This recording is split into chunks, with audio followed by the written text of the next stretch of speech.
हे भगवान हो धर्म के नाम में कलंक लग जाता, धर्म के उच्चारण करे ले कोई ने मृत्यु भवन में चाहता किया कहते बेनी बाबा का धर्मराज बाबा धर्म के पनियार बनलके ओकर सुंदर सुंदर बाछा और धर्म के पनियार बना के सखुआ के परी नगरी ले जा रहे आधे बात में ओकर बाछा गाय बाछा चोराए के भाग गेले चोरबा भगवान कुछ न करे सकले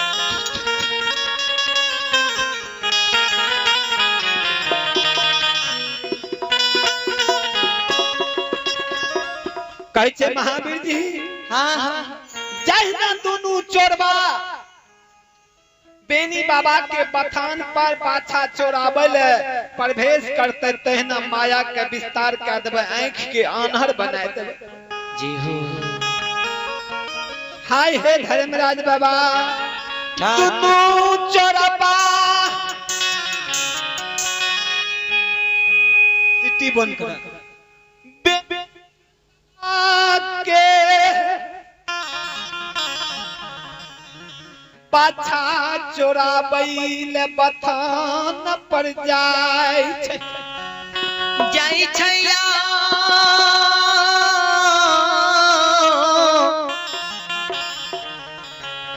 इस समाज बबाया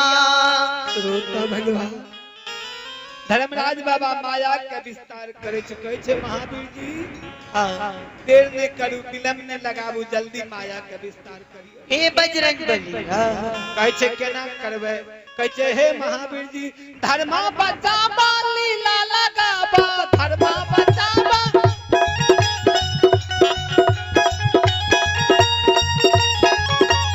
धर्मा बचाबा लीला लगाबा अपन महिमा सबके देखाबा अपन महिमा सबके देखाबा अपन महिमा सबके देखाबा हे हो पवन बिरती लीला कर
श्रोता भगवान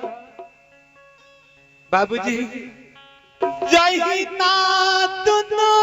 चरमाया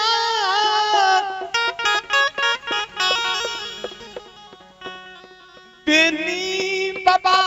के पठान पर भगवान हो दुनू चोरवा जहिना बेनी बाबा के बासा पर घुस पठान पर प्रवेश करे छे दुनू चोरवा के नहीं सुझे लगले जे दुनू चोर अपना में विचार करे छे हे हो भाई भैया हो ऐसे पहले रतौनियों के बीमारी तोड़ा रहा चोरबा कहे ओकरा कि तोरा ऐसे पहले रतौनी के बीमारियों रहा हे हो कहे नहीं रहे हमरा भाई रात बेनी बाबा के पठान पर घूमते घूमते समय दोनों चोर के बीत गए जे हो श्रोता भगवान जब हो फरीज बेनी बाबा के नींद टूटई छई हे बाबू साहब बेनी बाबा के नींद टूटै छै गाय सिना धन गाय के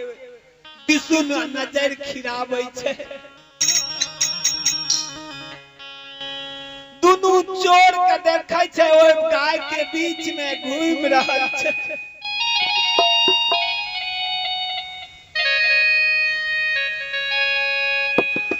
बेनी बाबा के मान में भेलई कोई राही मुसाफिर छियै हे यो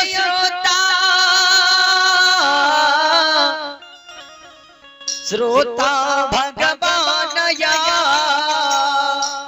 श्रोता भगवान बेनी बाबा के मन में है कोई राही मुसाफिर लगे छे रात्रि समय में रास्ता भांगैठ गेलै कहे रात्रि समय के डर के मारल यहाँ पठान पर समय व्यतीत क्या लेलकै बेनी बाबा टहला टहला चोरवा के नजदीक गेलै चोरवा के बेनी बाबा आवाज लगाबैये ये लगाबैये बाबू साहब कल कहे हो बाबू बटोही की तो रास्ता भुला गेल हो की तो रास्ता भुला गेल हो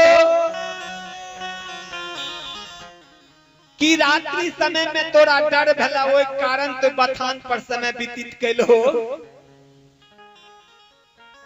आप फरीच भाग ले जान तू घर जेबे चल जा बथान पर की तू घूमै छो हो जय बेनी बाबा के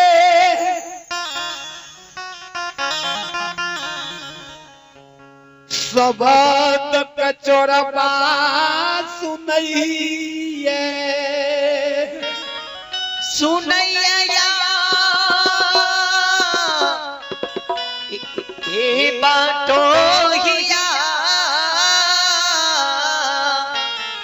श्रोता भगवान चोरबा जे बेनी बाबा के सबद आवाज के सुनने सुनने बेनी बाबा के नजदीक चल गए चोरबा दसों कल जोड़ के बेनी बाबा के चरण पर मूर्छा के गिर पड़े चोरबा बिनोबा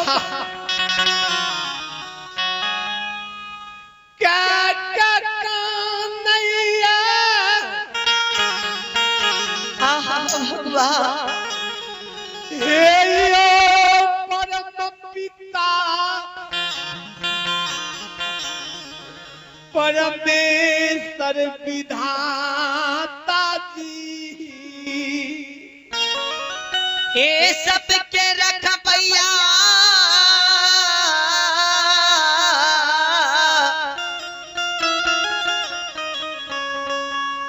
ये ठाकुर जी हो बाबूजी श्रोता भगवान बेनी बाबा के चरण पकड़ के विनोबा का कचरवा काने ये बाबा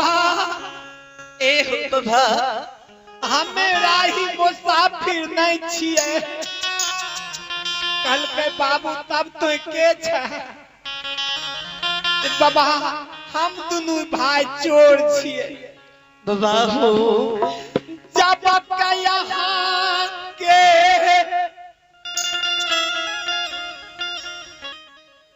बाछा चोराबई के भोग में यहाँ बथान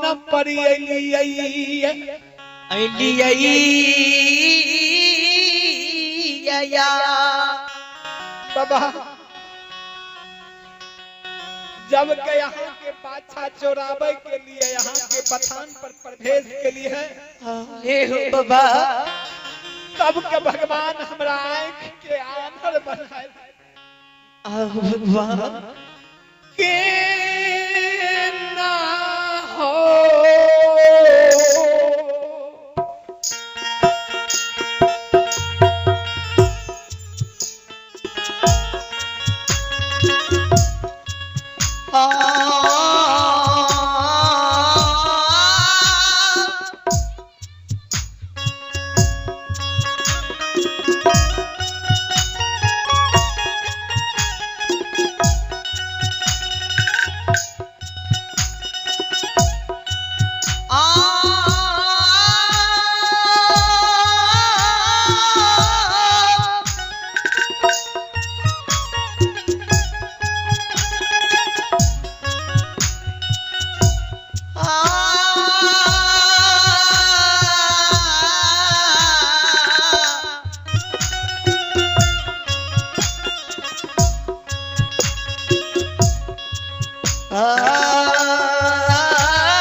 भैया